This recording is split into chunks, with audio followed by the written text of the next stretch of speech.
Hey everybody, I'm Nico. And I'm TK. And we are back in the age of apocalypse. This is X's for Comics. We're having an amazing time. We are so excited about how many people have jumped onto this reading experience with us. Hope you all survive. It has been crazy because we started this whole thing, I went in with some unreasonably critical thoughts on Age of Apocalypse, and I don't really back down. I think that there's a lot of great criticism to be had, and a lot of great conversation comes from criticism. Talking about what worked, what didn't. I'm having a really good time that there's more good than I think I thought. Interesting. It's not worse than I thought, but it is, it's tough. I just had so much fun with it when I was a kid. It's such a memory of cool. It's just such a thing that I remember thinking was so cool. And part of it is you can't ever read it for the first time again. You just can't have that first time experience again. Yeah. Part of it is growing up. There's nothing about it that I'm like, I got to an age and I watched the animated series and I was like, this is, to me, not good. I can still remember the joy that it brought me as a kid, and there's some episodes that I can still enjoy, but there's a lot of it that I'm like, this is kind of unwatchable. And no offense to the creators who, have said a lot of really great things, have done a lot of really great things as well, but they've openly admitted they knew nothing about X-Men going in. Yeah, and they made it, it is a kid's cartoon. It's very serviceable as a kid's cartoon. But when I was 25, I think I was in grad school, so I was 22 maybe, when I watched it again for the first time, there's stuff about it that is genuinely I can't sit through. I'll watch every episode of 90210 start to finish, and some of them are bad, but I can sit through all of them and really enjoy them and think there's something really cool about them. I just can't do it with X-Men the Animated Series, and Age of Apocalypse is sort of right in between those. I don't think there's anything that I'm like, this is so bad, I'm bummed that I'm reading it, but there is nothing that elicited the feeling of cool that I had back in the day reading it for the first time. And I feel like that's even really part of where these sorts of projects get away with so much in a lot of ways. Not get away with it like they're doing anything illicit, but nostalgia casting does so much of the heavy lifting for these titles. And it's not that what we covered in the first volume was not great, but we talked about X-Men Chronicles 1 and 2, Tales from the Age of Apocalypse 1 and 2, X-Men -1, X-Men the annual. We talked about Blink 1 through 4. We had so much in that first one that just frankly is Age of Apocalypse by definition. And so when you read it now, even there's a sort of expectation on Marvel's end that you're going to read it in their methodology, and it changes the story a lot. Yeah, they clearly have printed retroactively what they would like to be the read order, such that it tells the most full version of the universe possible in the most straightforward way possible. I don't necessarily think that is the best way to go about it, especially because, if they wanted to do that with the original Ultimate Universe, which I think at the time Marvel took a lot more seriously and invested a lot more in world building and had a longer time to do it, that's something that would make sense. With Age of Apocalypse, as cool as it is, they have returned to it before. They have fleshed out the world, certainly. It is not really fully realized. And so adding in retroactive stories, prequel stuff, but then having you read that first so as to establish things, I don't think works in the same way that it might in other stories, just because, if you start, when you start in on what was the original Age of Apocalypse books, the stuff that we're going to discuss today, when you reflect on all of the prequels that were published later, you can see how they're pretty shoehorned in. They're very concerned with world building, but they're maybe not as concerned with doing the right thing for the integrity of the story as a whole. And so where we're going to jump in is really where the story begins, essentially. We're going to be jumping in with X-Men Alpha _1, moving on to Gen Next 1, Astonishing X-Men, X-Calibre, Gambit and the X-Ternals, Weapon X, Amazing X-Men, Factor X, so important, X-Man, all the number ones. And then we're going to be taking a look at some of the number twos. We've got Amazing X-Men, Factor X, Weapon X, and Gambit The X-Ternals number 2. And the creative credits here are really a who's who of what's going on at Marvel at the time. For Amazing X-Men and Gambit The X-Ternals, it's all written by Fabian Nicieza. These replaced Uncanny X-Men and X-Force, essentially. They're all written by Fabian, with art on Amazing X-Men by Andy Kubert, art on Gambit The X-Ternals by Tony Daniel. The inkers and colorists and as well as letterers, run a number of familiar names. We've got Matt Ryan, Kevin Conrad, Al Milgram, Mike Christian, Kevin Summers, Digital Chameleon, Marie Javins, Richard Starkings, and Chris Eliopoulos. Over on X-Men, which took the place of KEVO, written by KEVO writer at the time Jeff Loeb, with art by Steve Skroce. We've got a number of inkers like no one's business. Mike Sellers, Cam Smith, Bud LaRocca, and Will Conrad. That's one issue. Colors by Mike Thomas and letters by Comic Craft. Factor X, obviously replacing X Factor from my earlier guffaw, right? We have John Francis Moore, Steve Epting, Al Milgram, Glynis Oliver, and Richard Starkings on both issues. Weapon X is the replacement for Wolverine by Larry Hama, Adam Kubert, Carl Kessel, Dan Green, Chris Warner, Mike Thomas, Joe Rosas, and Pat Bronsears. Generation Next fills in for Generation X, how convenient, and is one of the first 3 titles written by Scott Lobdell, also Astonishing X-Men and X-Men Alpha. We've got Scott Bacalo, Mark Buckingham, Steve Bucatello, I'm trying to get all these names so clear today, Richard Starkings, Joe Madura, Tim Townsend, Dan Green, Chris Eliopoulos again. Plus on X-Men Alpha, we have industry legend Mark Waid, along with Roger Cruz, Steve Epting, Tim Townsend, Dan Panasian, Steve Bucatello, and Richard Starkings, as well as X-Calibre number 1, which filled in for X-Calibre. Now, of course, this writer needs no introduction and should not be introduced. But if we're going to have to say his name, we got Warren Ellis plus Ken Lashley, Phil Moy, Bud LaRosa, Tom Wegstrin, Joe Rosas, and Richard Starkings. And it's funny to me how many of these guys not just are the names from the time, but are like names that would continue to be names. And I just want to say, everybody just here and now know that we don't support the many sins of Warren Ellis. He has done some really fucked up things, deserves any recompense that is coming to him.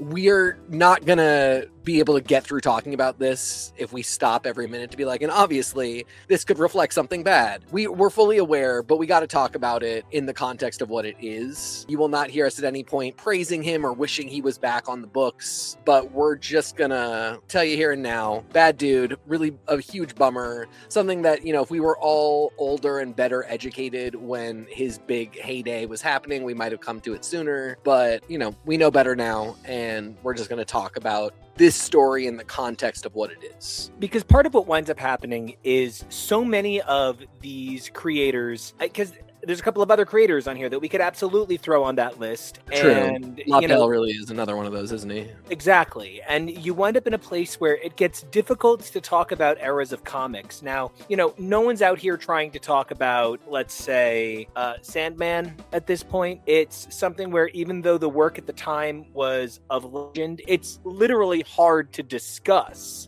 You can't always separate the art from the artist when it's something as intimate as, you know, for instance, Sandman was. But when it's something like the line of X-Men, we're not here to talk about or sing the praises of any creator as much as we're here to discuss the line. That's why this is an Age of Apocalypse read and not the Warren Ellis, Scott Lobdell special edition. So I'm going into this frustrated that, you know, there's also criticism to be said about Jeff Loeb. He made some deeply problematic comments and certainly has apologized in the time since, but it doesn't mean that comments weren't made, and it doesn't mean that people's feelings weren't hurt, you know? So the nature of what we're doing is trying to find how to keep talking about the work that is still on the shelves without ever giving a pass to the creators who can be left up on them. So it's a bit of a struggle, but that's where it's great that we can talk about Mark Waid too. Mark Waid, who is, you know,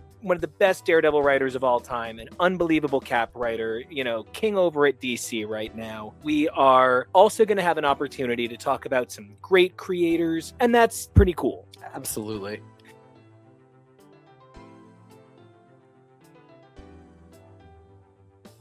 So I kind of think we have to kick things off right away with X-Men Alpha. This issue is so interesting because X-Men Alpha has a whole lot more love in it than Chronicles. Those X-Men Chronicles kick off, they read like old ass annuals. And this maybe reads a little bit more love than that. Now, this isn't the only thing that did this at the time. There was also like an Avengers The Crossing, kind of like get things going issue. But this kind of told Marvel, hey guys, publish special editions at a higher price point that kick off events. And at this point, this actually does kind of kick off the event, and I have a lot more opinions to discuss, but other than Apocalypse's skinny head, there aren't a whole lot of sins in this issue. It's the ones that come later that are just like the first 6 pages of the title, and then they're not included in the title. And so like you have to read that to even understand the title, but the title is less good without those first 6 pages. So then the number 1 kind of feels blah. This really could have gone in the front of each trade to help set up each book. I actually had a pretty good time with a lot of this, considering we get to kick things off with Bishop. I don't know whose fault it is. I don't know where. I mean, this is a group miss, and it is the only thing that I really note as a problem with X-Men Alpha, and it might not even be a problem with X-Men Alpha. Nobody is quite sure how all of these characters are. Oh, wait, so you think this issue is a miss? And no, I don't think it's a miss. Oh, okay. I think the only thing working against it. So, as my example, and this is something we talked about, if not last week, a couple weeks ago when we were talking about Age of Apocalypse. To me, like, it's sort of unforgivable that Magneto allows Kitty and Peter to teach the children who they are not teaching. They are actively attempting to kill. Bestie the boss shit. And issue to issue, Magneto comes off very differently. The Magneto in X-Men Alpha feels like he was Charles Xavier's best friend, and because he watched his best friend die, he took on a lot of his best qualities. He became an optimist. He became somebody who hopes for the best. He became a man who loves his wife and his son, and while he will do what is necessary, he actually really would love to stay at home with his son and play with him. The only reason he's not doing it in a callous, I'm too busy for you way. He really says to him, I really would like to, but I have to go save the world. And you feel it. And that's X-Men Alpha. But then there are other times where he comes off like the most cold, unfeeling person. Oh, yeah. And not in a, this has to be my attitude to these people, in a, Warren Ellis wrote me one way, Mark Waid wrote me another way. And so it's only noticeable here because for the most part, a lot of these guys are trying to get their edgy, grim, dark credit. So most of them are going to lean towards writing Magneto as the most obvious example. Pretty dark. And then in this, he seems really different. I like him better in this. Yeah. But law of averages, this becomes the standout where he's maybe not right because he's written so differently elsewhere.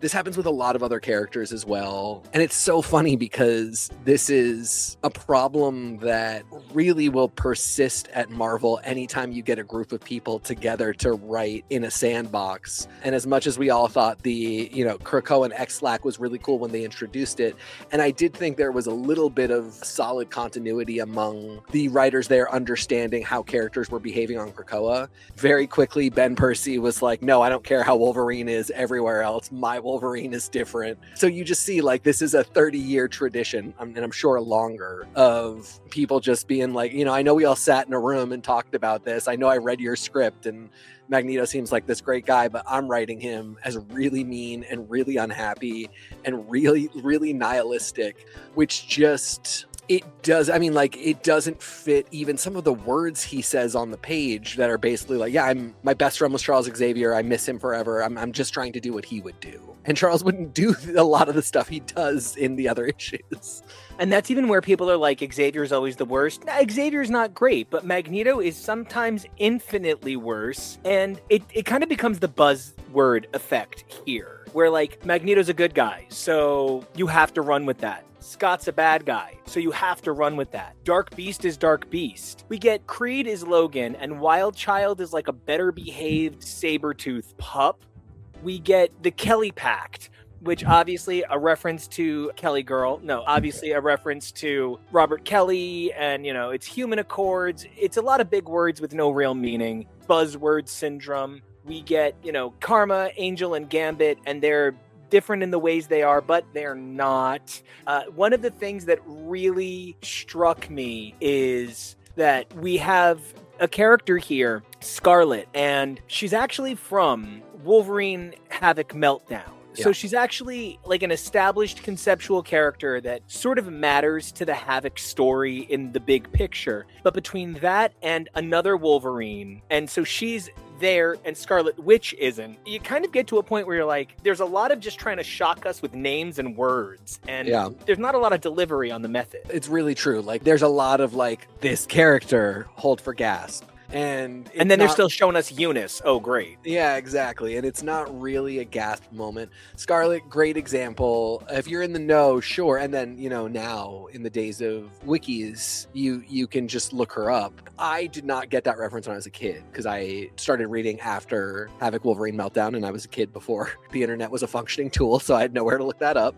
I, at the time, I think must have thought it was Scarlet Witch, but then that didn't make a ton of sense. This time around, when I first saw it, the first ping in my head was, oh, maybe that's Black Widow. And because again, redhead, human, what am I going to care? And then I was like, no, I know this is somebody else. I remember because I had already wikied it in the past. So then I went and looked it up and remembered that it is Scarlett McKenzie from Havoc Wolverine Meltdown. And of course, there's also this level of like, you want to constantly be doing the thing of, well, it's a different world, but everybody finds their way to their continuity. So she's a big character for Havoc. So now she's back and she's Havoc's illicit girlfriend. Weapon X, Logan travels with Jean to England to meet with the Human Council. And lo and behold, there's Mariko Yoshida, who wants her to call him Mari. And he can't do it because he's a professional, but then he breaks and does because of course they're always going to find their way to each other. And of course we know later Jean will find her way to Scott,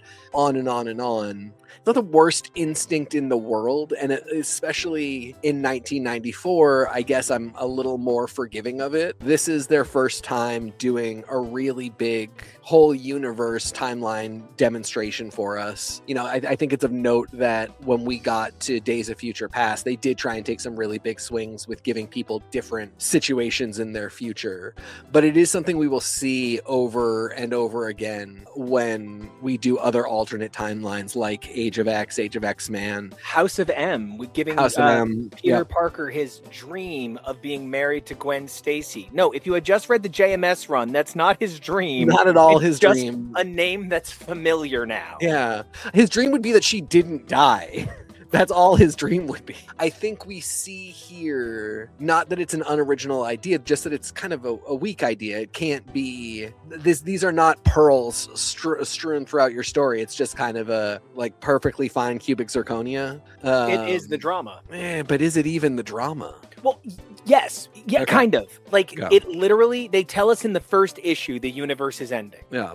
And so, like, for me, that is the drama. The drama is this going to end right away, which I actually think is its biggest mistake, that they tell us that Bishop is giving them a way to fix things in the first issue. Now I don't, because I don't know if you remember, listeners at home, TK and I have talked about it a few times, but one of the big things was they tried to act like this really was the future of the X-Men. It replaced the titles and the way solicits work from the first one to the fourth one. You wouldn't know that everything was ending because you'd only have the third issue solicited. And so like they tried to make it seem like this really was the new Marvel universe for the X-Men. And at that point, you could almost believe that the X-Men were being spun off into their own universe. They were their own separate machine. And to give us in the first issue, but there is a way out, is not what I wanted for something I wanted to believe could last. Yeah, it's interesting because they also put up the idea that their world is coming to an end, having nothing to do with Bishop. They're at 11:59 on the doomsday clock. They're about to go to nuclear war. They have real concerns that their world is ending. I sort of forgot. I mean, I remembered that, spoiler alert, everybody, the whole thing ends with the humans launching the nuclear attack. But I had sort of forgot how imminent and bad the threat was and how world ending it was. And I actually think that that was a really good premise and place to start for them. This idea that like their world's going to end whether or not an Mcron crystal shows up, their world's going to end anyway because they're on the brink of nuclear destruction. That feels a lot more tense. Yeah, I feel like it's funny because I give X-Men Alpha a B+ for what it does and for what it is. But what it's good at and what makes it good kind of makes the universe less good. It's like when there's a great pilot and then the show just can't deliver on it. There's a lot of examples of the reverse. And I'm not here to argue with anybody that thinks that early X-Men is great. It's not. But, if you want to think it is because it is for you, I accept it. But like on a technical level, it's not Spider-Man. On a technical level, it's not Fantastic Four. It is not the powerhouse of hold this up as storytelling that the other titles are, which is why they were looking to revamp it after canceling it, And so that's kind of the opposite of it, where the actual of X-Men is a great series on a weaker pilot, but this is a pretty strong pilot that ultimately delivers a weaker universe. Yeah, I think that's really correct. I do give it about a B+ too myself. Roger Cruz, I give your character mouths an A+ and an F-. Roger Cruz's character mouths are the funniest gamut of, it's like the polar opposite of Rob Liefeld's feet. He's doing so much mouth. It's not that he can't draw mouth. It is that he has to draw so much mouth. It is the most, everybody is just like huge bites, huge chompers, or like the men are just so thin-lipped and just have a strip of white in their like no lip mouths. You've got Morph, who has just the world's most enormous bottom lip. Every woman has lip injection. It's just the funniest range of mouths in the world. It doesn't take away or contribute to the story at all. It's just every page flip, I'm excited to see what a character's mouth is going to be doing. If that ain't a way to hook you into an issue, I simply don't know what is. And speaking of the things that are going to come out of my mouth, I think this might shock some of our listeners. It has been as long since Age of Apocalypse as Age of Apocalypse was from X-Men #1. X-Men #1, July 63. X-Men Alpha, December 1994. Now it's December 2025. It was 31 years between X-Men #1 and X-Men Alpha, and now it's been 31 years since X-Men Alpha. So this actually does sit right in the middle of X-Men canon at this point, and if that's not the point at which mouths got weird, I don't know what is. To kind of focus on one of the reasons it's so great to bring up the original X-Men for a minute, Generation Next is one of the hardest books to talk about. Now, I am not the Generation X fan that TK is. I do love it. I've read every issue. I'm probably a little bit more into the books called New Mutants, specifically Volume 1 and Volume 2. There's a lot of great stuff. I'm not counting Truth or Death. Sorry about it. There's a lot of great stuff in subsequent volume New Mutants. This Wells run did some interesting things. The run that came out a few years ago, started by Vita Ayala, they did an incredible job. But one of the things that's tough for me is kids are a benchmark by where we judge cool. And the kids in 1963 were what a guy like Stan Lee thought was cool, and that's not cool kids, right? And then the New Mutants, I don't know that Chris Claremont was cool, but, he attached an adult understanding of youth to it. And believe it or not, I kind of put it in the same realm as like Friday the 13th. It was like an adult 80s kid cool. Well, he's also weird. And weird can supplant cool. Yes. In a lot of cases. Here, though, the violence factor, the icky, these are more your characters than mine. I love Chamber. I love Page. I connect with Skin. But man, this has to be rough to read. On the one hand, it is. On the other hand, I still think there's something cool about it because, especially now, I can't remember thinking that this was going to be the status quo forever or indefinitely. I guess I must have because I wouldn't have had any other way to know, and I don't think I was mature of intellect enough to intuit that this would only last 4 issues. but I don't have a big memory of that. Knowing that it's not going to last, this reflection on a book that was just getting its legs and was less mature and less edgy than other teen stuff at the time. For instance, I already mentioned it, but 90210. These kids were much less edgy than the kids of 90210, than the teens of 90210. But they were certainly not Degrassi. They were somewhere a little bit in between. And so to take them to a much darker place, I think is a really interesting reflection on what they were for a few issues already and then what they would go on to be. I don't like the idea that Eric would leave. I mean, like, I don't even dislike the idea that Kitty and Peter are really harsh teachers that are training them to not die by being really hard on them. But they're insane.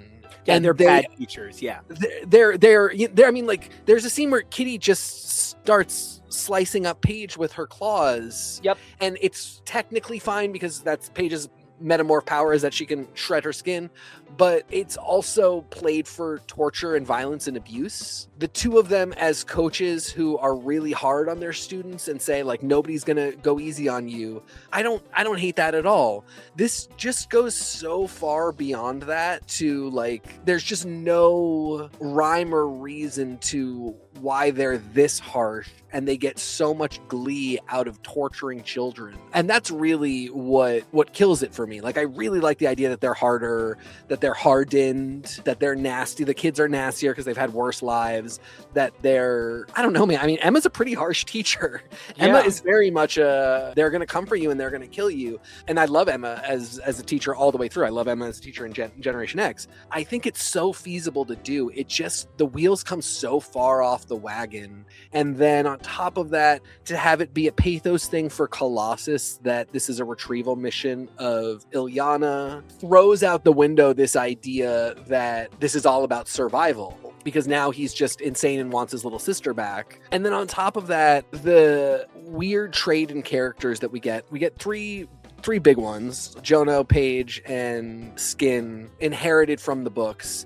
And then Mondo, everybody, I don't know if you really remember this, but Mondo wasn't really in the books at that point. He appears, but, like, he's not a character. No, and he's not a member of Generation. He's not a student at the school.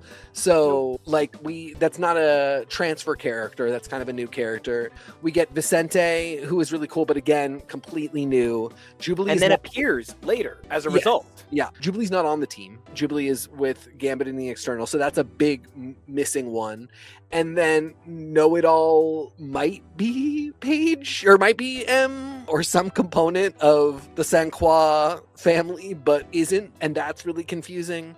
So, I don't know. I mean, like, I really like this book in a lot of ways. I also really don't like it in a lot of ways. It's so funny because it's the 4 issues of Generation Next, the part of the Phalanx Covenant crossover that set up the title. Then it's the 4 issues of Generation X. Then it's the 4 issues of this. Yeah. Then it's 4 issues of Generation X. Then it's an annual. This title never really gets going. So at this point, this is their 3rd reset to do whatever they want. And now Blink, the breakout character from the miniseries that kicked it all off, is running also around a different title. Not here. Jubilee, the focus character, not here. It's exactly what you said. Like, at one point, Paige uses acid on Colossus. I'm pretty sure Kitty is hiding in Colossus. That's weird. You know, there's a little too much teaching Mrs. Tingle meets apt pupil here for me, and, like, it doesn't land. Vincente shows up here first. How wacky. Good for that. Mondo, you know, he's literally been in Generation X3, and then this. That's not a draw. That's not a connection. And the people who are reading Gen X that are kids that would think this is cool wouldn't get why Ilyana is cool. You know, Ilyana dies just before this, after losing her powers, a while before this. Like, there is so much disconnection. I feel like this issue is tough. I want to give it a B, but at the same time, I kind of have to give it a D. So it averages inexplicably up to a B- for me. But I feel, though, a lot of what could be cool characterization is replaced by extreme and vulgarity. And, you know, it's the first time as a kid you realize you can make a sexual innuendo and somebody laughs because it's shocking. And then you're doing it all the time. And now you're just that guy. This this book starts with like a dark shock, but by the end of 24 pages, they're doing it all the time. And now it's just that book. And I don't think it ever really coalesces into one of the greats. Yeah, it definitely doesn't. I think I B- for me too, although really, yes, there are parts of this that are D to F. And there are, the biggest A is the Bacalo art. I mean, of course. Oh yeah, by far. Storytelling A+. So gorgeous. And even things like the character redesigns are really cool. The fact that they're in face kini, like Paige and Jonah are in face kinis, actually it kind of works for me, is very cool. They look really cool. The character design of Know-It-All is really cool. Vicente is really cool. The character redesign on Kitty and Colossus is really cool. The fact that Kitty uses mechanical claws is really cool. There's a lot of cool stuff here. There's a lot of really not cool stuff here. And I think your example is really apt. That first training scene where you see that the kids are willing to go hard and are willing to kill, like Paige is willing to kill in a way that 616 Paige is simply not. It's just nowhere near. And so you get that effect immediately. And from there, we could play with other stuff, but we really don't. She's sort of one note, dark and horrible. Do you understand why? But it just, there's no thesis there. There's also no thesis to why Kitty is the way that she is. There is something with Colossus, but it doesn't pan out to anything because the book can't reconcile the fact that he is partners in crime with a torturing wife and then softens just for his sister in a way that sort of steamrolls over every, philosophy that he has about doing this to make sure the kids are prepared for a world that would try to kill them. Then all of this is weirded out by Magneto showing up and again, not being the man who is in X-Men Alpha and not being the man that's about to show up in Astonishing X-Men #1. Astonishing X-Men #1, that is a DLC pack on this universe. I swear to God, it is, and any god, you pick it, universe of your choice. I'm frustrated because this is a fundamentally good issue, but it replaces storytelling with look at this person being different vibes. Ultimately, it's so fascinating because I believe Apocalypse doesn't really appear after Apocalypse the 12 until Blood of the Apocalypse, the Milligan arc. We're about to get into Apocalypse the 12 in our other feed, which is covering like X-Men 98 up through New X-Men and the New X-Men through vaguely the Reload era. So like we're dealing with a lot of these themes going on concurrently, and it's giving me some really interesting viewpoints because like the next time they do something, let's go with interesting with Sunfire, he's going to wind up looking like this version of Sunfire. But one of the things that I find struggle fuck is that like everybody has some amount of weirdly, vaguely anime kind of samurai, as white people understand it, visual influenced. Everybody looks a little borrowed from something else. Nobody gets more than 2 pages of characterization, and so much of it is telling me about the characterization. You wind up with Sports Night syndrome. Now, Sports Night is, at one point, the ads say Sports Night is about sports the way Charlie's Angels was about law enforcement, and that really tells you about the show. It was by Aaron Sorkin, and so the guy who did The West Wing, Newsroom, Social Network, he loves to take the people in a situation, not really talk about the situation, and have them argue about, verbiage. And this does a lot of that. The pilot of Sports Night has one of the main characters behaving out of sorts the entire episode, and everybody just keeps saying there's something wrong with him, there's something wrong with him. So the entire episode, you are dealing with a main character who is behaving out of sorts. Now, that's a little bit different than, let's say, to touch on one of TK's references, 90210's vastly superior spin-off Melrose Place, where when Amanda Woodward, who is a minor character initially when she's introduced just to kind of spice up the show. She's played by industry legend Heather Locklear that had already worked extensively with series creator Aaron Spelling. Well, series producer Aaron Spelling, because it was created by Michael Patrick King and Darren Star, I believe. And so when she shows up, she is softer than she would go on to be. And then everything we find out about her past, she is the thing that Emma Frost is implied to be in Generation X. Yeah. But she can't be that in those first few appearances where she's like sleeping with Billy. Like, I mean, Andrew Shue. Oh my God, yes. But Billy, right? So. But that's also kind of Emma, too. Truly, right? When she almost sleeps with Sean. Gambit and Magneto. We're told, oh, they were best friends, but they're not anymore. But they're never really best friends. We're told that Rogue has spent a lifetime deferring to Magneto, but we only see her step up. We're told that Blink is the golden child of the X-Men and she loves Mr. Creed, but she's never really with him. They've got a couple of pages together. We're told that Morph is the heart of the X-Men, but he just gets a couple of pages where he's kind of funny. There is so much telling us that this is the situation and then behaving differently.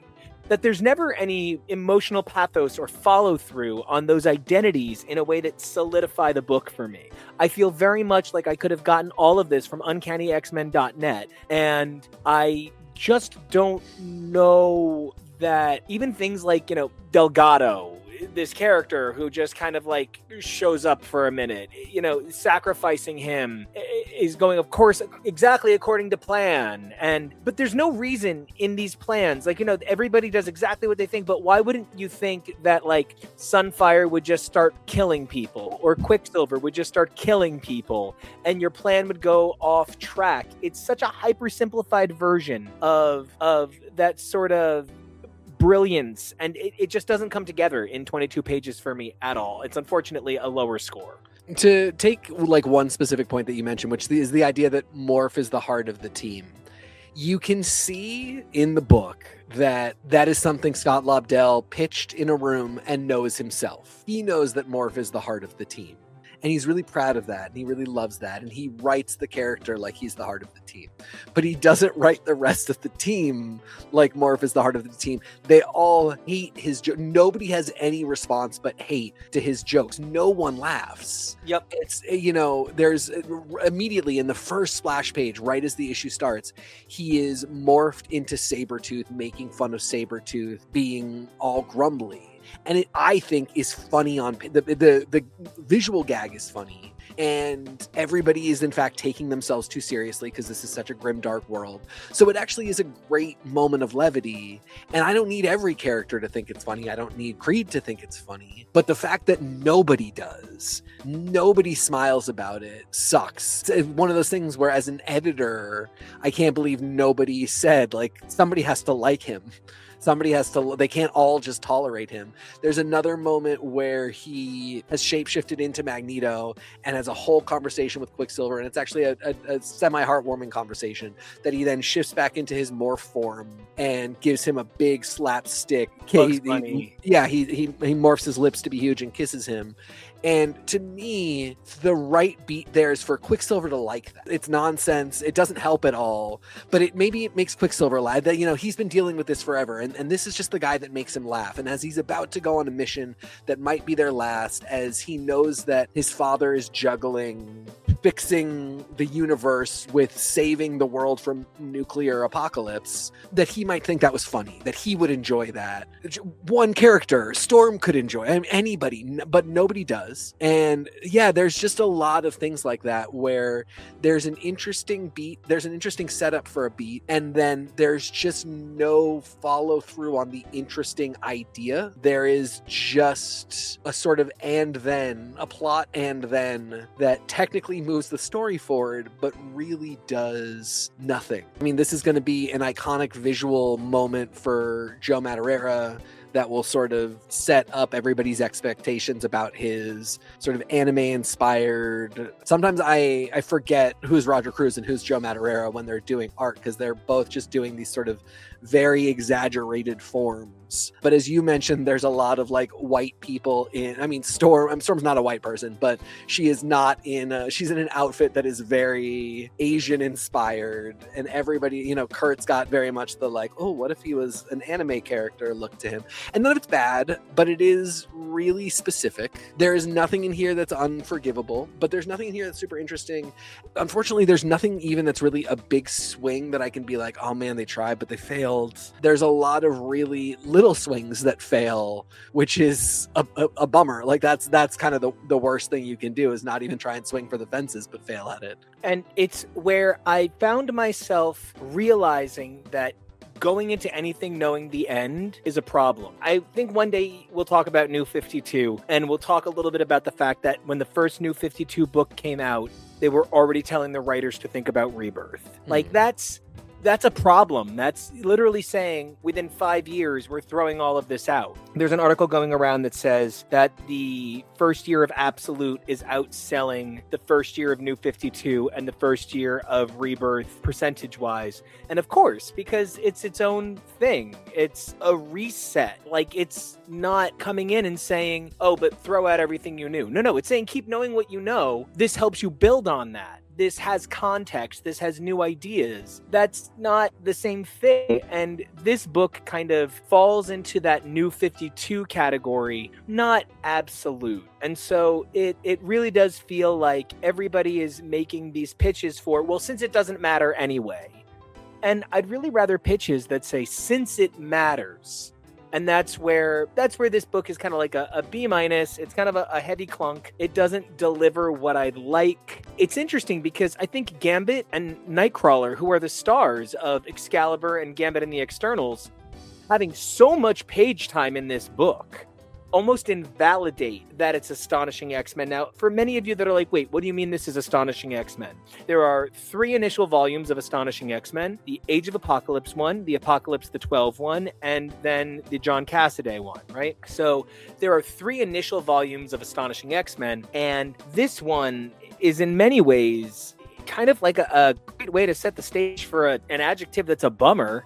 And the second one we're going to get to, actually, I think next actual episode of this, we're going to talk about the other run of Astonishing X-Men, another one where you're just like, oh, okay. And it's not until the John Cassaday one where, again, you know, if I were only drawing an issue every 3 months, I could probably make them look good too. There's just something to be said about the fact that when you tell someone their job is to carry the banner for everything, it just winds up standing for nothing. Again, for as bad a guy as he is, Joss Whedon's thesis that is immediate on the page of we have to be better than heroes, we have to astonish them, justifies why it's called Astonishing X-Men, and then the book is off to the races regardless of what else happens. He tells you immediately what the basic idea of what they think they're trying to do is. Scott Lobdell, he writes into that to whatever effect. It's not always the best, but at least he is writing into it. Why is this book called Astonishing X-Men? Because we have to astonish them. Also, just of note, I don't know if anybody's ever seen it. There used to be a Tumblr post that would go around where this brilliant person put out that if you read every issue of Astonishing, it's actually a statement on why the X-Men suffers without Jean. And Joss Whedon responded, yes, that is the whole point of the book. And so, like, it's so fascinating because I even think that ties into exactly what you're saying, TK. You know, they have to be better than superheroes. They have to be the Phoenix. The X-Men have to rise up again. And, like, this does not rise. No. The second volume actually does deal with rising from the ashes. Yeah. We're told that this is the fucking Candide of X-Men in the Age of Apocalypse. What are they rising up from? Well, and just, you know, words matter. This is really just because they didn't want to publish a book called Uncanny. They picked another adjective that wasn't uncanny. Uncanny and astonishing are not synonymous in any way. Like, there are words that are more on the track of uncanny that could have worked for this book if we sat down and really thought about it, and then read this script and really thought about who is this team. They're not the Astonishing X-Men. They are some adjective X-Men. They're the miserable X-Men, frankly, and I get why they should be there. I get why they're unhappy, but they're not astonishing. They're genuinely the morose X-Men. Les Mutalables. Yeah, I love it. I mean, like, Jean Valjean Xavier. Yeah, unfortunately, Jean-Paul Beaubier is not in this book and not an X-Man. But he's living his life in hockey fan art right now. True, very true, which, you know, we will get to. But yeah, I mean, just, you know, this ain't it, Chief. Now, Excalibur and Gambit and the X-Ternals, I kind of feel these two books go hand in hand, and it's really funny. I'm always saying whatever we can create that's the ethical version of a Substack, that's what we have to create, because I have a printed list that I love to use. I call it the Ascani run. Now, again, I do understand that he has said some problematic things. For a very long time, Jeff Loeb was a pinnacle in my heart of comic book storytelling, whether it's Daredevil Yellow, his Cable run. I had the opportunity a number of years ago before the unfortunate comments, and I had a chance to talk to him about how much his Ascani run meant to me. And he actually took me aside and held me as I cried about coming into my own through addiction, through dealing with my own burgeoning sexuality when I was younger, coming to realize that I want to be a leader of people, coming to realize that I want to spend a life in protecting others. Getting to talk to this creator about this at the time, it really meant something to me. And it continues to be important to me that there's work that Loeb is doing to correct what is an unfortunate thing he ever felt. It's not bad that he said it. It's horrible that he said it. It's devastating that he felt it. And it's a thing where nobody should ever feel bad about their feelings except they should. And so when we talk about Gambit and the X-Ternals, we're talking about an era of X-Force I don't care about. I think Fabian Nicieza coming on to New Mutants was a big misstep, really bummed me out, really kind of broke the nature of the magic of New Mutants for me. Now, Excalibur is a different thing because my love of X-Force rests completely in the run. There isn't a bad run of Excalibur for me. Even when Excalibur is very, very, very bad. Very, very, very bad. We have black ice outside my house. As I was trying to put the garbage down, I almost took a fall that would have made this a very different conversation this evening. But I'm fine. And here I am standing, and there's absolutely no reason to worry that I almost died or anything. Even the bad runs of Excalibur are, for me, you know what? No one died, though. It's all good, right? X-Force is the opposite. If X-Force doesn't lift me up, I don't care. I love 2 runs of X-Force. I like 1 run, and that's it, right? I love Loeb. I love Milligan. I like more. For me, Gambit and the X-Ternals is just fucking nonsense. And I had a coworker when I worked at a comic shop who was always like, oh, blah, blah, blah, Lila Shanae. And I was like, that's the only word you say with that. You will literally say Frere Jacka. And so the fact that you say Lila Cheney, and then I'm talking to Chris Claremont one time and he's like, well, Lila Cheney. So, however you want to handle it.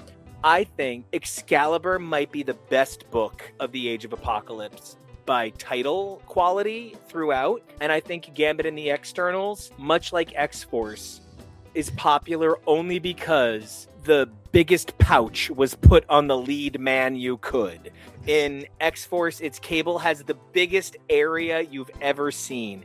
If you were to try and draw 90s Cable naked, it's like a jackhammer between his legs. They do that for Gambit here. Outside of that, I don't get it. I don't understand. And so I have very different reactions to these 2 books, but I'm pretty sure these 2 books are holding hands in the AOA, doing the lifting for characters you love, Gambit and Nightcrawler. There's that. They're also, these 2 in Generation Next present the clearest side quests. Love that are genuinely, they're side quests, but they're also main missions. But they actually make a lot of sense. It's clear throughout. Gambit and the X-Ternals, we just have to get the Mcron crystal. That's what we got to do here. They've got to get Destiny in Excalibur. They've got to get Ilyana in Gen Next. That's it. They've got to get these things or people. Done and done. It's so nebulous and amazing what they're going north of me to Booth Bay Harbor to help the humans escape, but then they have to confound the Sentinels. It's a real nonsense mission that is just also in and of itself very confused because it's constantly changing a little bit. Gambit, they're never not trying to go get the Mcron crystal. So right. Even when there's conflicts, whatever the conflict is, however it might change the scenario in that moment, it is just, okay, we have to end this conflict so that we can continue on to go get the Mcron crystal.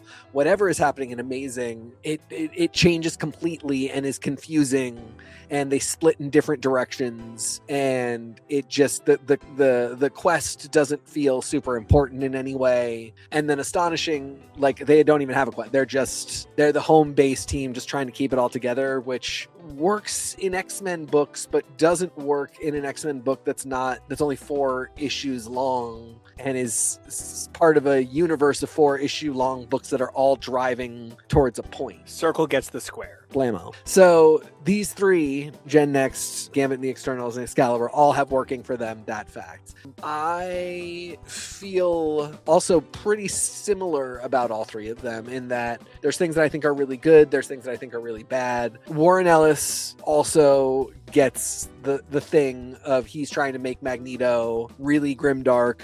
So Magneto has this line where he tells Mystique, like, do what I say or I will tear your limbs off. What he says is, if Apocalypse catches you, he'll tear your limbs off. If you don't do what I say, I'll tear your limbs off. And you just want to think to yourself, oh man, now I understand Warren Ellis better. Yeah, precisely. And on top of that, like, oh, you're so different from this guy that you're trying to fight. So yeah, I mean, it's just this moment of grim darkness for no reason. But again, everybody else is doing it, so maybe Wade and Lobdell were wrong in Alpha for making him nice. Similarly, there are moments in other books where Gambit is like, I hate Magneto so much, I need a break from what we're talking about so I can go try and steal his wife for a second. She's actually really into it. And then there are other times where she's like, of course I would never sleep with Gambit. I love my husband and I love my son and I love my family. I'm not the least bit stirred by this person. Like, I've made my choice and I'm very happy with it. Okay, that's the difference between the HBO Sex in the City and the TBS Sex in the City. That is like the cuckening and the cuckening light. And the difference between that and just like that. You know, Gambit hates Magneto, and then other times is like, I'm here with my former best friend. We were on the rocks, but now we're doing missions. So we're like kind of cool. Be nice to him. Everybody listen to the boss. Now. Yeah, now it's just wrong. Nobody has any idea what the other person is doing or writing, and so they're just sort of writing whatever, and it just results in weird tones. The Gambit book, for all that I said, like, it's always driving towards the Amcron crystal. What a given scene will do is ranges from the like kind of boring and plotting to just the absolutely nonsensical and insane and Morse incomprehensible stuff happening on a page of 6 panels than some people manage to fit into entire issues. And not in a way where you're like, man, that narrative economy. In that way where you're like, no, you can't plop Lila Cheney in a chair and put a helmet in her head and immediately give her mutant powers and just everybody like, just go with it. You're good. Dyson sphere or nothing. Yeah, exactly. Or bust, baby. And similarly, it's not in this book, it's in Amazing, but there's a moment where Magneto goes, Exodus, you can teleport. And he's like, no, I absolutely cannot. That's not one of my powers. And Magneto goes, no, trust me, it is. Just believe in yourself and you'll do it. And he just does. And then he goes, wow, I had no idea I could do that. It's simply not good writing. There's nothing wrong with the idea of... I think there is something wrong with the idea of the Lila Cheney moment, because it's just like, why didn't she have mutant power? What did you gain by giving her the background that she thought she was human and then wasn't, except for you put in this scene that isn't a good scene? So why would you just not? It's not integral to any part of the book that has come up that she is a human. You know, she like uses a gun at one point because she's human, and how else would she defend herself? But Lila Cheney's baseline powers as a mutant do not allow for her to defend herself in a situation, in any kind of on the ground fight. She can stay or she can leave, and she can only go places she's been before. Right. Like, honestly, you know, I'm so glad you brought up the Exodus thing, because it makes me want to chew on my arm. Because like, if you say to a tenor, oh, well, you know what, I bet you can hit an E5. Okay, well, the tenor range ends at C5. Everybody calm the fuck down. But if you say to the guy, you can hit an E5, and he goes, I'll try. And then he does it, right? I almost went to belt into the mic, and I thought better of it, right? But like, the thing that winds up happening is, yes, what an incredible moment for you, but you do that privately, you don't do that on stage. And like, so much of this is doing it on stage, because when you said it's either boring or nonsense in Gambit and the X-Ternals, yeah, it was either explaining who characters are or explaining what just happened. Yeah. And like, it only alternates between the two. And frankly, I think X-Calibre has the same problem, which, by the way, X-Calibre, what is this? Theater... everybody calm the fuck down. You have to explain who Damask is. I read it multiple times and was like, this is Danny Moonstar, right? Because I know for a minute there was that thing where she was Mirage, but then there was a member of the dreaded MILF, right? The Mutant Liberation Front, MILF, who was named Moonstar, and everybody was like, is it Danny? And so, like, maybe I'm losing my, but like, everything was either explaining who someone is. By the way, I just want to point out that these two books also have Juggernaut and Strong Guy, both of whom look like former show contributor Kyle. So good for them, right? Oh. That's an aspirational moment. But there is something about having to tell us who everyone is, having to tell us what everyone's powers are, having to tell us how everybody can grow, stop it. Don't tell me it's a comic. It's literally the one written medium where the pictures are the point. There just is, and it's, ask yourself, if you are doing this, if you have to do this much explaining of what's going on, what are you actually doing here? And especially because like there's a big chunk of this book that is Kane Marco, who is living a different life. And that's what a really funny thing is, Kane's life is so different than what it is as Juggernaut, and that is never explained. Or maybe it will be in future issues, I can't quite remember, but it's not explained in the first issue. No. Yeah, I don't think it is. But my point being, like, he gets through this first really big arc, and it's not explained why he's there, how he came to be there. Nobody talks about the fact that he's Charles Xavier's stepbrother, that would have any effect on what he does. And this, that's another person who's almost as close to him as Magneto in that dark way where like they lived this life together and yes, hated each other, but also had a love for each other as family, and so complicated, never brought up, never explained. He's just this enormous dude who brings this lady to Avalon, and it works. It's fine. Like it's not a bad story. It's not super interesting, but it tells you, there's a place that people sneak to and make, and sneak to get away. And he's sort of this guide, and it does work. It never explains anything. Doesn't explain who these people are, doesn't explain how they're different, doesn't give you any like, here's how it's actually 616 adjacent. Here's a little, Black Tom is his friend who helps. We don't have anything like that. It just get her to Avalon. And then the book does just so much explaining of other stuff. Yeah, and it just, unfortunately, just really isn't necessary. Kurt plays extremely cruel here in a way that, again, is just not like he is at other times. He's dark crawler here. Yeah, and I don't know that it really does anything. All around, the real success stories here are the pencilers. Oh, true. And the artists all around. Letterers are all over the place. Nobody's bad, but there's a lack of consistency, and there's an illegibility at times. Yes, and especially if you read this as an omnibus or an epic, you really, really see it. If you were reading it, individually as it was coming out, separate issues, different weeks, it doesn't necessarily play as clearly, but it really plays clearly when you're reading it all together. None of the letters are bad. Some really fantastic choices made, but it can be tough at times. Ken Lashley does a fantastic job on X-Calibre, and I think Tony Daniel does a beautiful job, mostly at the start, especially of Gambit and the X-Ternals, and most especially with Jubilee. And Lila too, for the most part. He just does a really good job of not sexualizing them. And especially Jubilee really is not sexy, and I think is repeatedly said to be about the age you would expect her to be. She's probably not 16. She's probably younger than 16. And, she just looks really cool. The character designs are, I don't know, they're not cool, but they are strong. They are deliberate. And yeah, almost every book, even like the Joe Mad, Roger, like the stuff that I'm like, this is a lot. It's still really strong. It's still, as I said, really deliberate. And there's great colors throughout. So, I mean, it's a huge redeeming quality in every book. But yeah, unfortunately for me, neither of these is like absolutely terrible, but neither of them really figures out a way to bolster their best asset, which is, again, they've got a point and they can always drive towards it. I'm just going to put on the table that I'm deeply unreasonable about this next book. Larry Hama writing Wolverine. I don't have a chill for that. A's all the way, A minus maybe. I don't actually have the reasonable ability to critique this. Larry Hama writing Wolverine. I was reading this great article recently that said that reading Preacher at the time it came out made you kind of gross. And then for a minute it was critical. And then it went back to gross. And now it's actually a step-by-step deep takedown of all things toxic masculinity. And it, at every turn, calls your toxic masculinity horrible, calls you horrible for liking it, and tells you that you're the problem every single time. Gonna reread it for like the 11th time to see if that's true, but I have literally always said that and I think like for everybody who's read Preacher, the high point of Preacher is Tulip O'Hara yelling at God. Like that's it.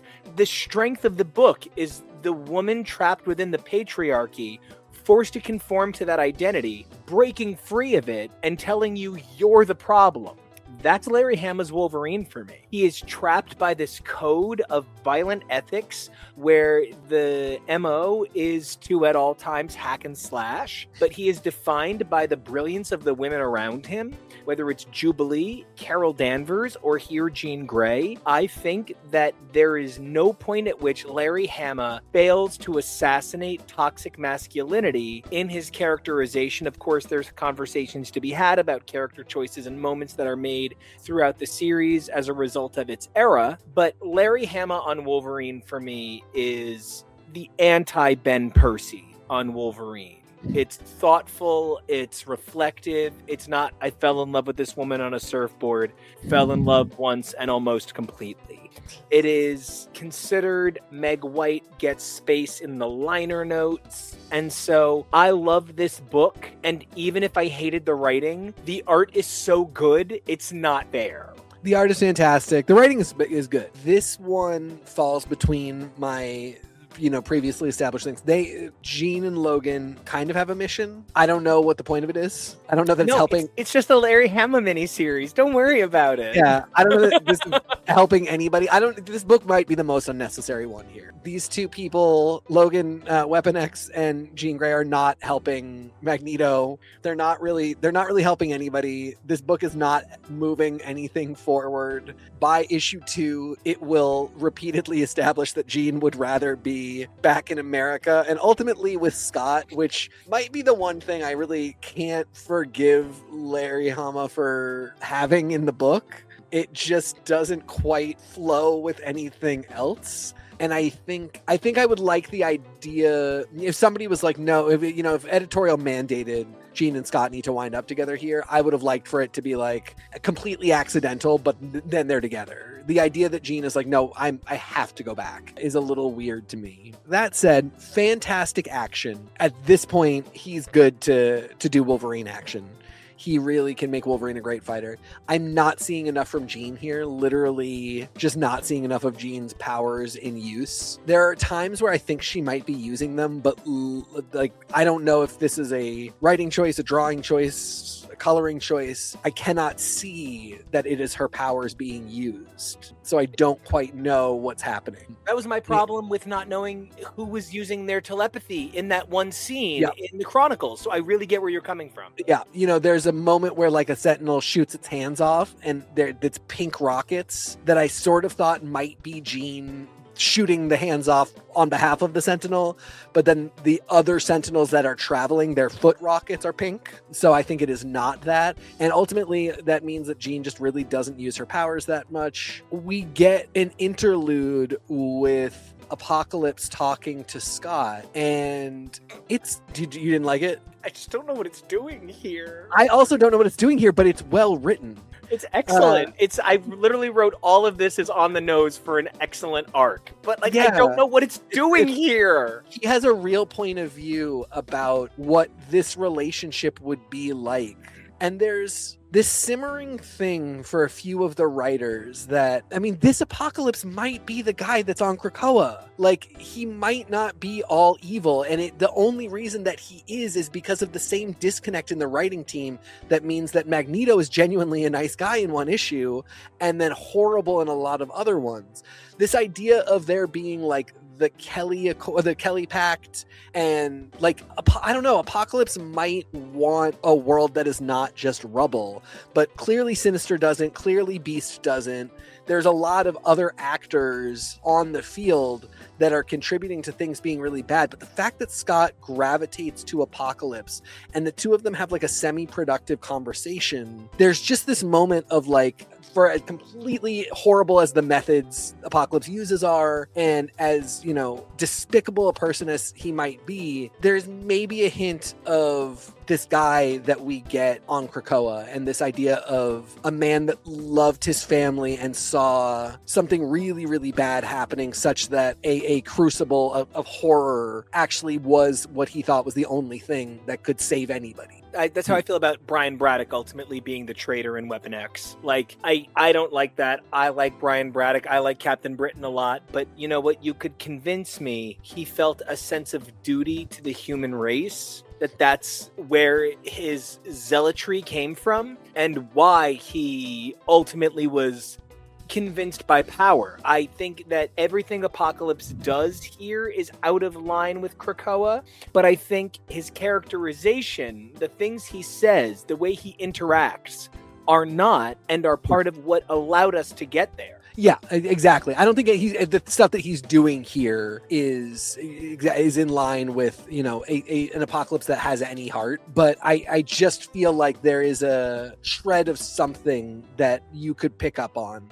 And unfortunately, I don't see it in most of the writing. This is one of the big scenes where I see it. And again, a big part of that is just that Cyclops, who clearly wants to break good, he clearly wants to become a good guy.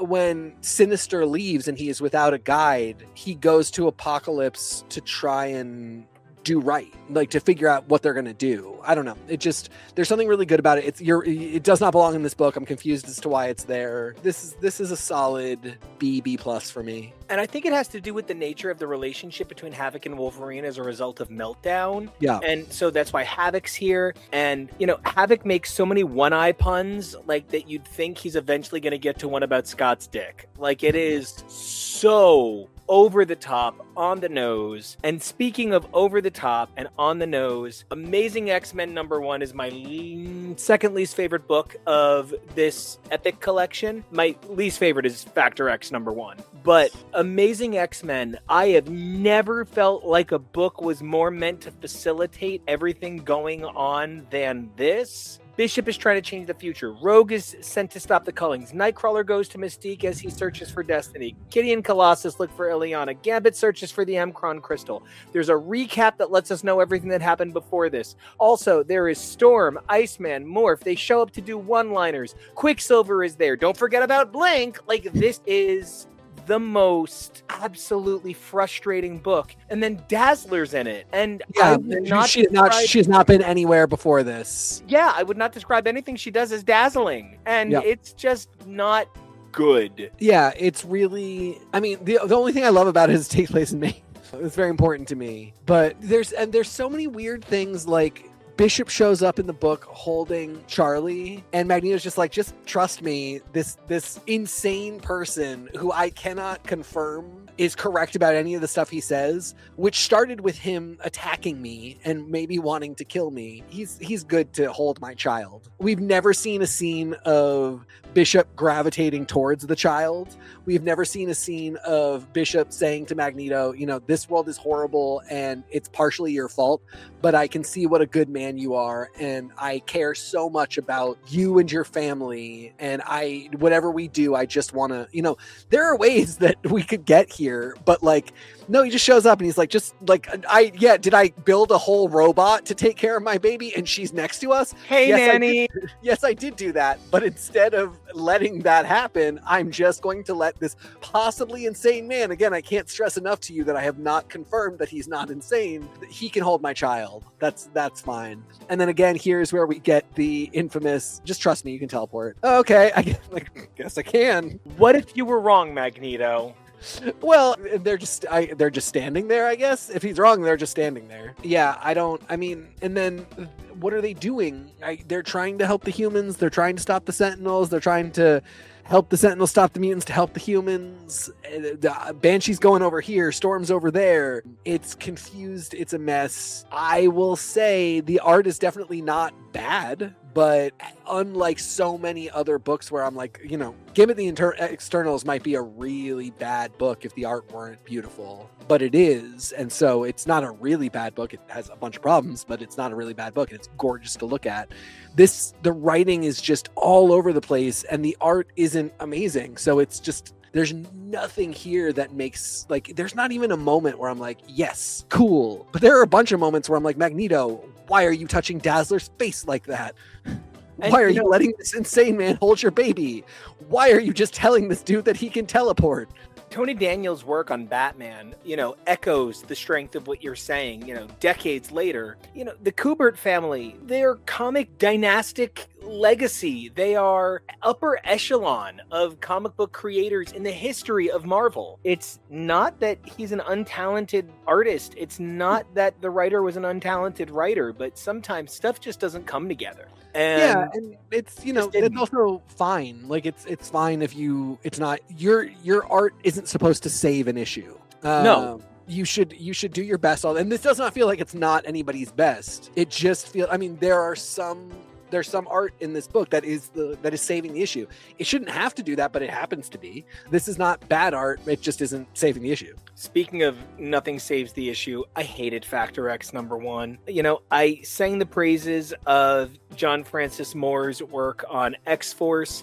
I love some of his work over in Vertigo. Steve Epting is a legend. Glynis Oliver is a legend. Kelly Corvese is one of the best known X-Men editors of all time. This is so grimdark. Somebody said Cyclops should have one eye. Oh, okay. Somebody said Beast is a beast, so he should behave like a beast. Oh, okay. Somebody said Havoc has complicated little brother syndrome, so he should be an aggressively hateful little brother. Oh, okay. Factor X is on the nose in a way that is not impressive.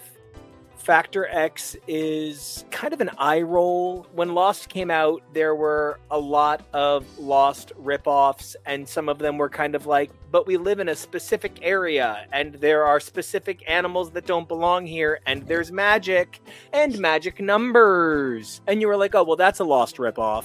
Factor X is just literally a checkbox of dystopian X-Men themes. And I don't want to hear from anyone in the comments it was the first one, because I'm glad to send you a list of the 12 that came before it that you should check out before you disavow the work of incredibly talented authors and artists like the people who worked on this. But the problem is, this is rehashed, retread. It is not particularly anything. The one thing I will give this is that, and I can't even because Jim Lee and Claremont did it earlier in Extinction Agenda, but I will say that it at least aggresses the homoeroticism of Cyclops versus Havoc.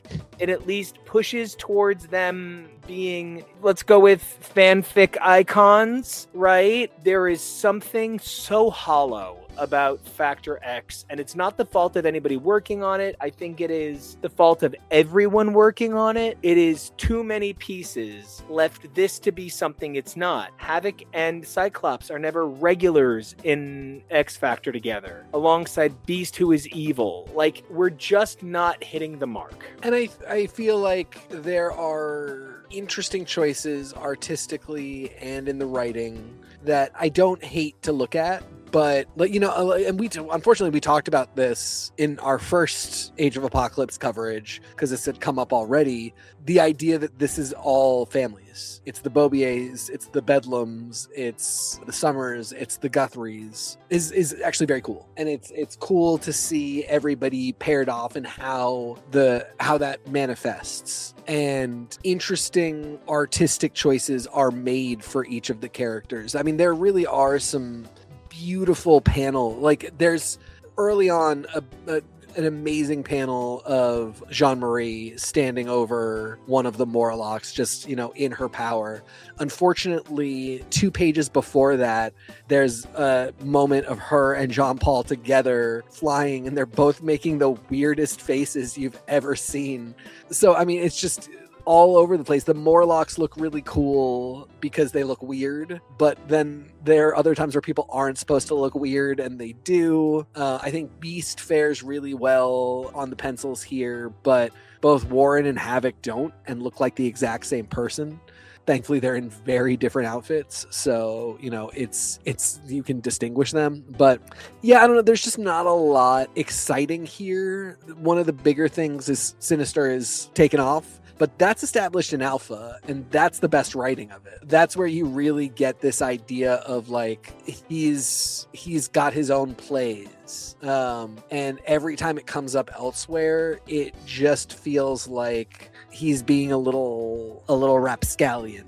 But in Alpha, again, it's much more like, no, I have plans, and I see this going off the wheels coming off the wagon here, so I've got to do my own thing now. And that being such a big part of this, but it's already been established, I don't know. Then that does become a big problem with this. Like, we're just constantly having so many books will be like, and Gambit went off with the X-Ternals, and Nightcrawler went off to go find Mystique, and we sent Colossus out to Portland with Kitty. And then, there's a little read these books. And so, just the need to rehash is a little unfortunate. And it winds up being really flat. It winds up not delivering anything unique, which is where I think maybe X-Man has an unfortunate advantage. It's a new character who's not even a new character. He's an alternate take on another character. And don't get me wrong, Loeb blows it a number of times. The eye roll Terminator reference that opens the book is just not for me. The reflection of Midsummer Night, which is happening over in Sandman a few years earlier, just not for me. There's a few things here where it's very silly. There's basically Jedi mind tricks at one point. The Shadow King in a jar is the weirdest thing, and yet at the same time, I really enjoy this issue. I think X-Man #1 reads great. I love that they didn't renumber X-Man at number 5. This is a pretty quick action issue. I could have lived without Magneto, but Toad, Sauron, Brute, and Mastermind, they do a better job than Eunice did over in Alpha. This was easy to read. Siren is a blast. Like, I probably don't know how I feel about Domino here, but like, there's a point at which you have to suspend what you care about. We're going to get to Matt Murdock being garbage at some point. You just kind of have to suspend it. I love Domino, but I don't know that she is Domino here. She looks like Domino, and they tell us that's her name, but in no way does she really behave like Domino. So it's weird. I think what I like the most was that this issue had its own plot, its own development. It didn't meander through other plots, in part because X-Man isn't Cable. The issue itself doesn't really have a lot to say, but it's not just saying what other books have already said. So in that, the pop culture references coming from a writer who's written movies, who's written TV, who is right around now starting to write Buffy, I'm really okay. A lot of people don't realize that the "Lie to Me" quote, from the Buffy episode "Lie to Me" is verbatim a Jeff Loeb quote from The Long Halloween. And so, like, this writer had such a profound impact on pop culture that here he is over-referencing pop culture. I don't know that I would forgive it. I probably don't, but I understand where it's coming from. And compared to Amazing X-Men #1, I'm having a great time.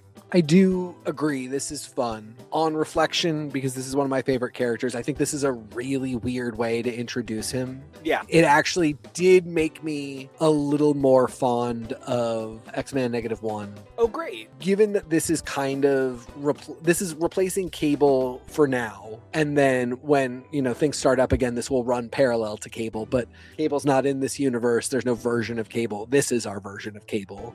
It just, I don't know. There's something, I guess maybe I even, like, I don't know. I'm like processing this live. I maybe even appreciate the subtlety of it. and the fact that we don't necessarily get any idea who this character is, why he would be special or important. Of course, it's kind of obvious from context clues in the publishing run, and of course we now know, but it is a weird little issue in a way that is fun.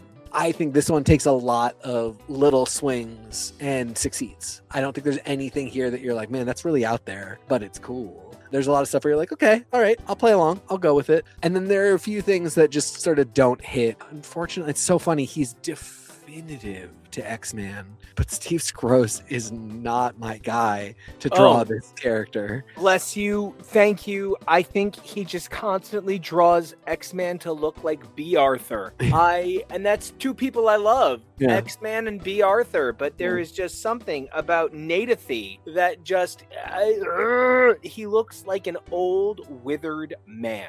Yeah, it's a really this. I really wish Bacalo could have done this. Yeah, I would have really liked to see it. He's another one. Mouths are so weird. It gets progressively more Scrocian as he keeps drawing this character, and it really culminates for me. And one of my favorite Christmas traditions now, because of you, is to read the Nate Gray Spider-Man story, Christmas story, which is drawn by Steve Skroce, and the art is like appalling to me, but also like weirdly comforting, and it's so funny. I mean, the issue is so ridiculous and ends with Nate Gray longingly watching Peter Parker sleep at night on Christmas Eve. It's so weird, but it's just, I don't know, man. It just never comes together, but he really does draw this character so much. And unfortunately, she didn't. And, if you need a replacement for that, for, the occasional off year, Cable 64 from Volume 1, it's a Christmas-themed Origin of Nate Summers issue. It covers a lot of really great stuff that had been going on in the title previous to that.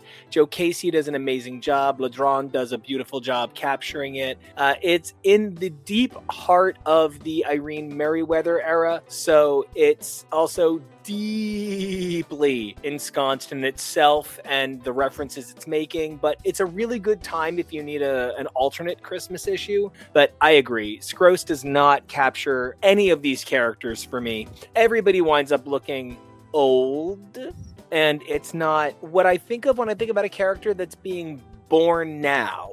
And in so many ways, Nate Gray is like even fast evolved. He's not actually 19 or 20 years old when this book begins. He's like 5.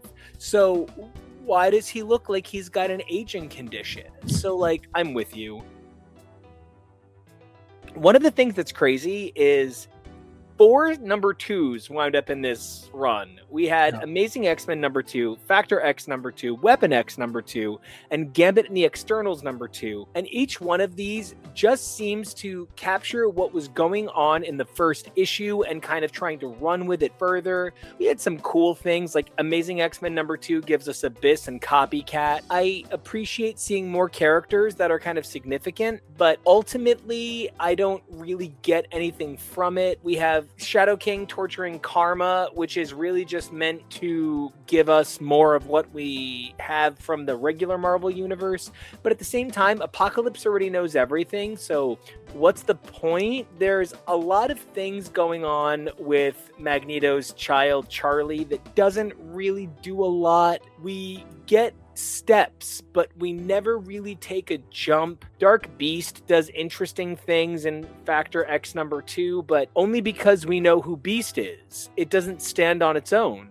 I think both of these are vaguely C+, and neither one of these does anything for me, but I don't know. Is that different than 2 random issues of regular X-Men issues? I mean, a fair point. No, it's probably not. If you're gonna pick, you're just gonna roll dice and pick a random issue out of an X-Men run. You very well could come up with one that is about a C+, that's just kind of carrying what the story was before or pushing into what the story is about to be. Doesn't really do much, maybe a little confused, maybe has a couple cool moments or cool ideas. But yeah, I mean, that's a lot of really long-term serial storytelling. Amazing continues to suffer from the fact that they just don't really have a mission. ultimately the only thing they do here is rescue one child. Which, don't get me wrong, I mean, like, that's the beauty of the X-Men. They will rescue one child. But so many books are about rescuing a kid right now. And we've only got, like, the kid's not important. We've only got 4 issues. I'm still really not clear on what they're doing up in My Glorious State of Maine. Yeah, we do get to see some cool villains, very pathos-driven copycat morphing into Scarlet Witch just to fuck with them. Abyss gets taken out kind of easily, but yeah, we do get to see him, and that is an interesting fight.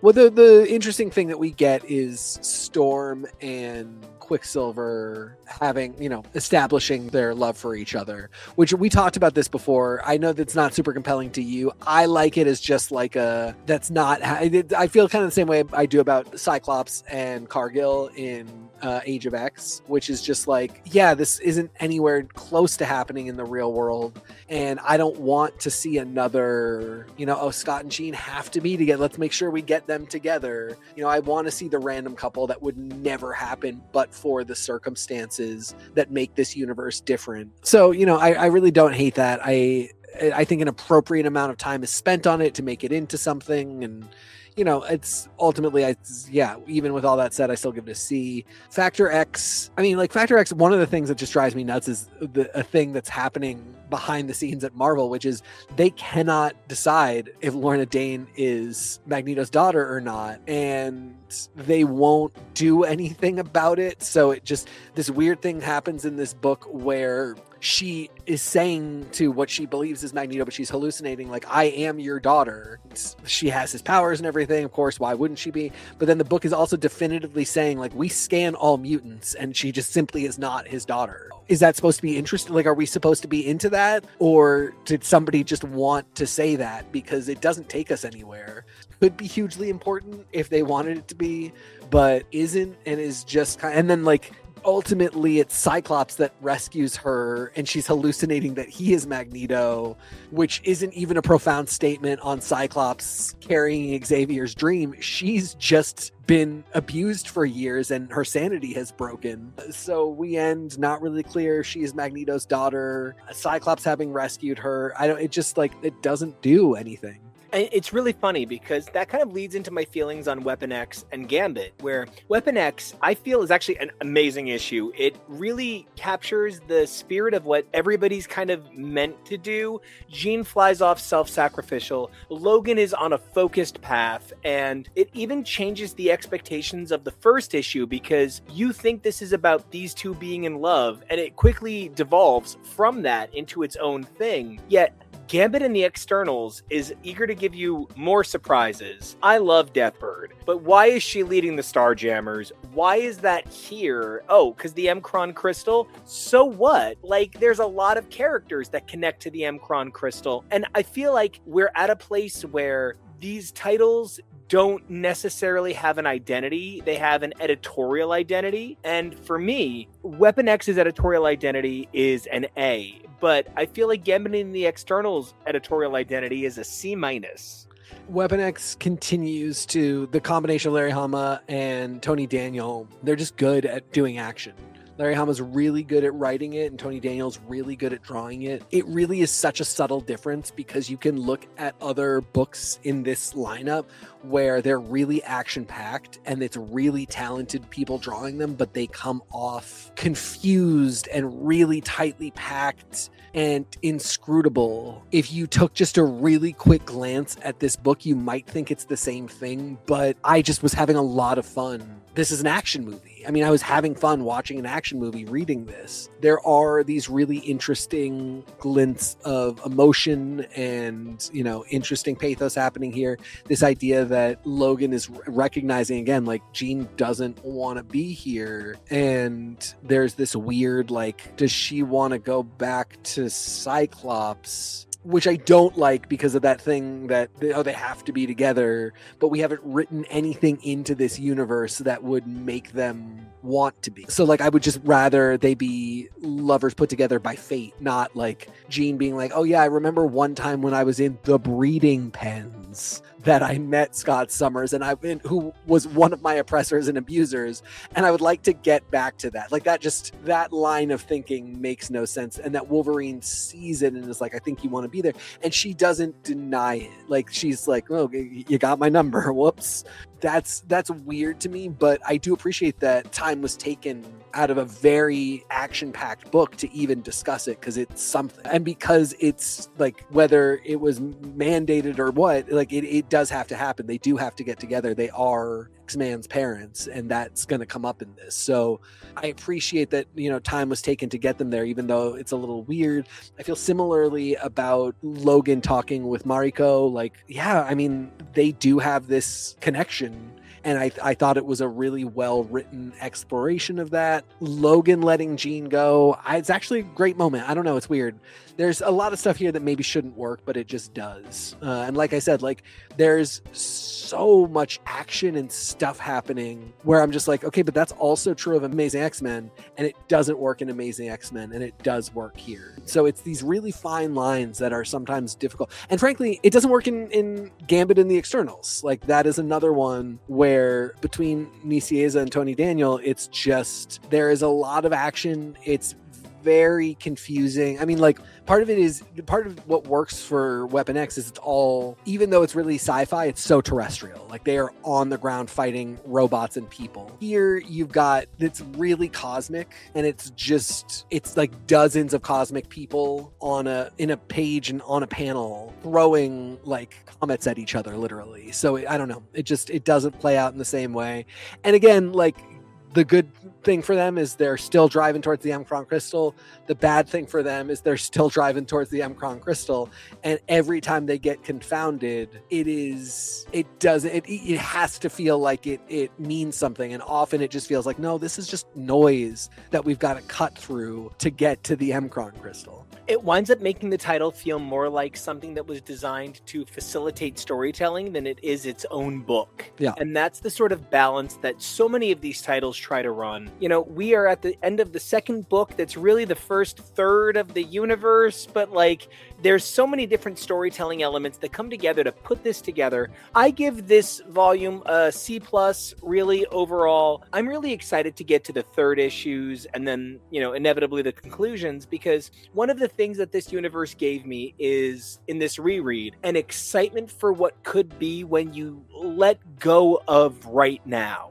This is about then. At the time it was right now, but for me, this is about thinking about the what could have been when I was a kid. That's a really exciting opportunity, and it's something that I think maybe Secret Wars did really well with all of those miniseries. I'm excited to keep going, and I can't wait to get back to the other stuff we're covering. Yeah, this is really actually one thing we didn't talk about is like this is a jump back in time from the majority of what we're talking about. The eras that we're talking about are a little later.